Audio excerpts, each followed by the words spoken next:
In the year 1673, Vienna bore witness to the tragic end of Empress Margarita Teresa, a mere 21-year-old whose fragile body, ravaged by 6 pregnancies in as many years, finally gave out.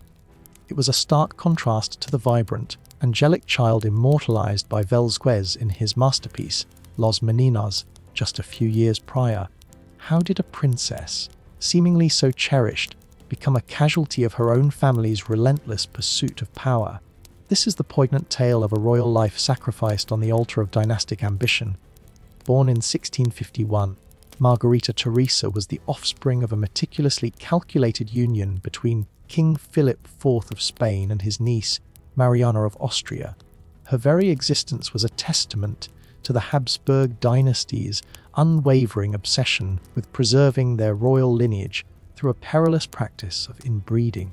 She entered a world where strategic marriages were paramount, designed solely to secure heirs, a child of dynastic calculation rather than personal desire, raised for utility, not happiness. Despite this predetermined fate, her infancy was marked by the adoration of her father, who affectionately called her "my joy." Her presence was a much-needed balm in a court overshadowed by the fragility of her younger brother, Charles, whose visible deformities and weakness hinted at the tragic consequences of their family's inbred line. Margarita, by contrast, appeared healthy and thus transcended the role of mere daughter, becoming a crucial dynastic asset. Her childhood unfolded within the Grand Royal Alcazar of Madrid. Her education, encompassing languages, etiquette, and religion, was not for her personal enrichment, but to meticulously prepare her for a predetermined political future. At the tender age of 5, she was immortalized in Los Meninos, radiating innocence and standing as a symbol of purity and stability at the heart of the canvas. The painting eloquently captured the essence of her predetermined role, always seen, never truly heard. The Habsburgs, driven by a conviction that power could be perpetually preserved by marrying within their bloodline, systematically engaged in generations of intermarriage. Uncles wed nieces and cousins married cousins, a practice that concentrated both power and, tragically, genetic disorders.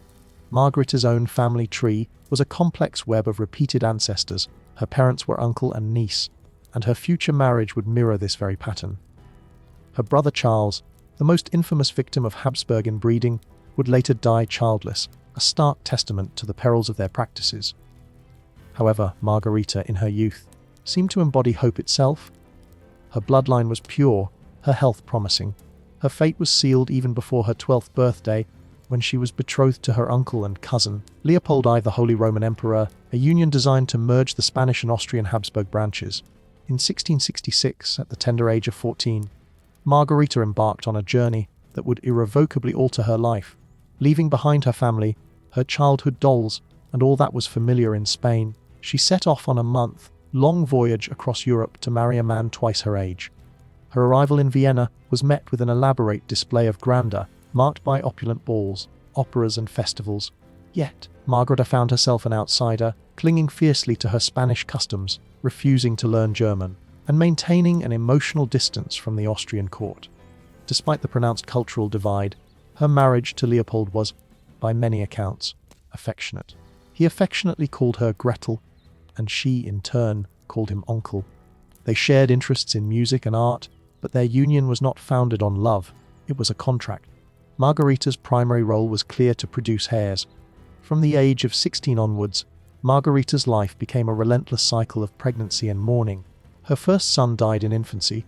Her only surviving child, Maria Antonia, was born 2 years later, but more children followed, most succumbing within days of birth. Each pregnancy further weakened her already frail body. Doctors frequently noted her pale complexion and persistent illnesses, leading to her becoming reclusive, often confined to her bed. Desperate for meaning amidst her personal tragedies, Margarita began to believe her misfortunes were divine punishment. She pressured Leopold to expel Jews from Vienna, convinced their presence cursed her family. He complied, leading to a brutal expulsion in 1670. However, the deaths continued and her health rapidly declined. In 1673, pregnant once more and barely clinging to life, Margarita succumbed to illness. She died with a lifeless child still in her womb, a mere 21 years old. Her husband mourned her deeply, but within months, the relentless machinery of the Habsburg dynasty ensured he remarried. Margarita's daughter, Maria Antonia, eventually married into the Bavarian royal family and bore a son, Joseph Ferdinand, who was initially seen as a potential heir to the Spanish throne. However, he too died at the age of 6, and with his passing, Margarita's direct lineage vanished. Her death was not merely a personal tragedy, it foreshadowed the beginning of the end for the Spanish Habsburgs. Her brother Charles, the last of the Spanish line, died without heirs, igniting the devastating war of the Spanish succession. The Habsburg dream of eternal dominion, so meticulously crafted, ultimately collapsed.